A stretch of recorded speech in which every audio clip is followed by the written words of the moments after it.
वहीं संभल दंगे की रिपोर्ट पर डिंपल यादव का रद्दअमल भी सामने आया। समाजवादी पार्टी एमपी डिंपल यादव ने बीजेपी पर इल्जाम लगाए और कहा कि बीजेपी ने ध्यान भटकाने की साजिश की है। बीजेपी के खिलाफ कई बड़े मुद्दे हैं, इसलिए बीजेपी ऐसे मुद्दे उठा रही है।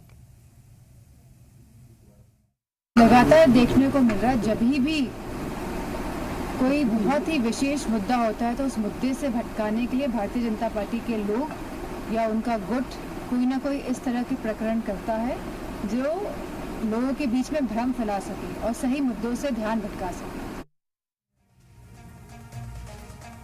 इस अमल फसाद की रिपोर्ट को लेकर मौलाना साजिद रशीदी का बयान सामने आया। उन्होंने कहा कि ये रिपोर्ट गलत पेश की गई। इस रिपोर्ट के आने से फिर दंगे होंगे। मंदिर के पुजारी ने और मुतवल्ली ने सामने आकर ये कहा था कि नहीं, हमें किसी ने यहाँ से नहीं भेजा, किसी ने हमको मजबूर नहीं किया जाने पर हम अपने काम की वजह से दूसरी जगह सेट हो गए हैं। हम दंगों की वजह से या किसी का डराने धमकाने की वजह से नहीं गए हैं। ऐसी तमाम बातें सामने आने के बावजूद इस तरह की रिपोर्ट पेश करना, मैं समझता हूँ ये दंगा और नफरत फैलाने वाली रिपोर्ट है। इसकी वजह से फिर संभल में दंगे भड़केंगे।